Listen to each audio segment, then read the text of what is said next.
Why stability became more dangerous than chaos. Chaos is loud. It announces itself with panic, volatility, and fear. Stability is quieter and far more convincing. For decades, London learned to fear disruption. Markets were redesigned to smooth shocks. Policies were written to eliminate surprise.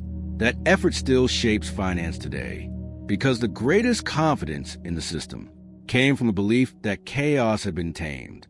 Early financial crises were obvious. Banks failed suddenly. Currencies collapsed visibly. Instability forced immediate response. But stability created a different environment, one where warning signs felt unnecessary, one where continuity was mistaken for safety. As markets matured, calm became the objective. Volatility was treated as failure. Predictability became the metric of success.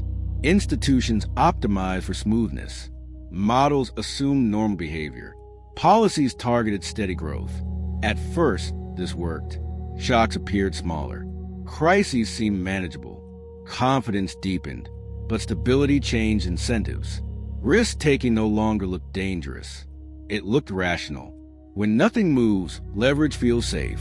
When prices rise slowly, exposure feels controlled.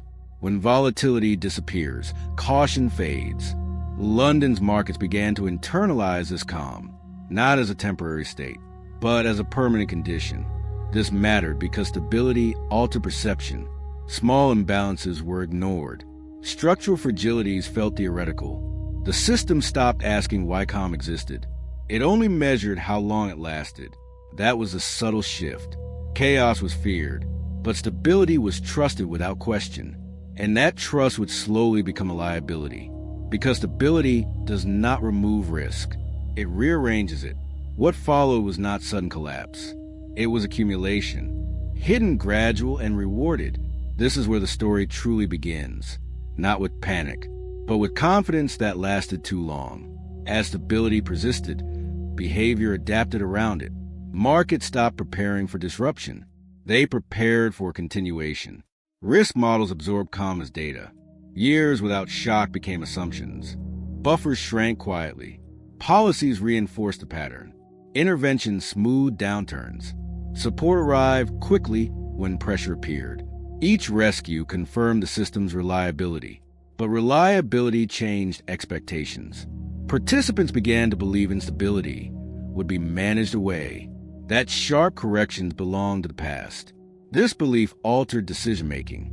Short-term gains were prioritized. Long-term fragility felt abstract. Leverage increased not out of recklessness, but out of confidence.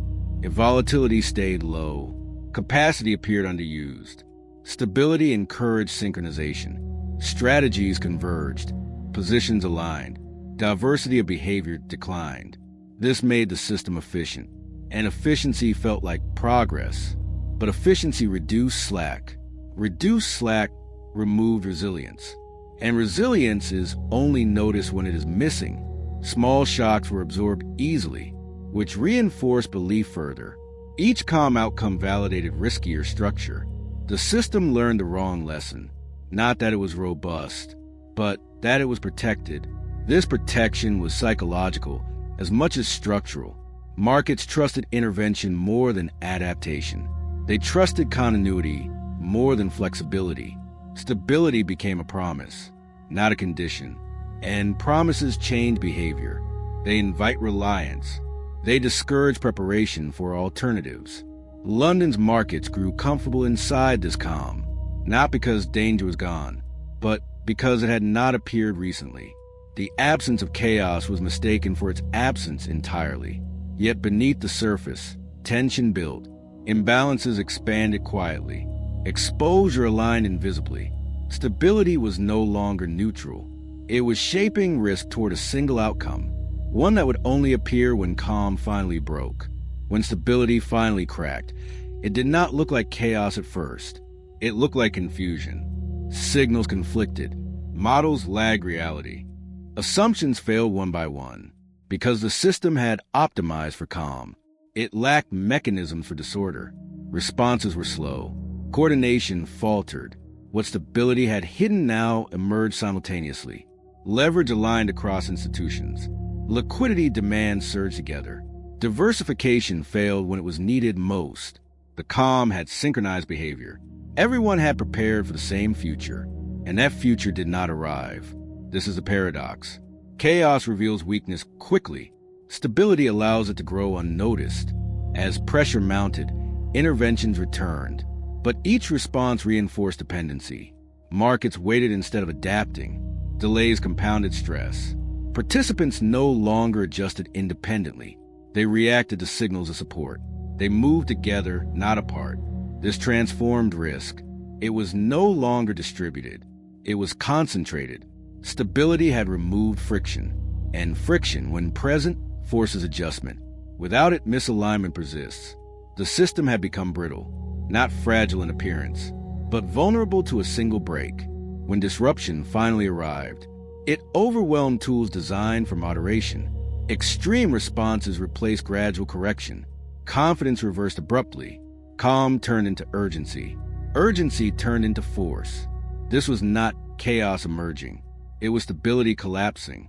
And collapse behaves differently. It moves faster. It spreads wider. It leaves fewer options. The danger was never volatility itself. It was the absence of it. Because volatility forces recognition. Stability delays it. And delayed recognition always arrives all at once. When the system reached its breaking point, it was not disorder that surprised participants. It was speed. Stability had masked alignment, and alignment collapsed simultaneously.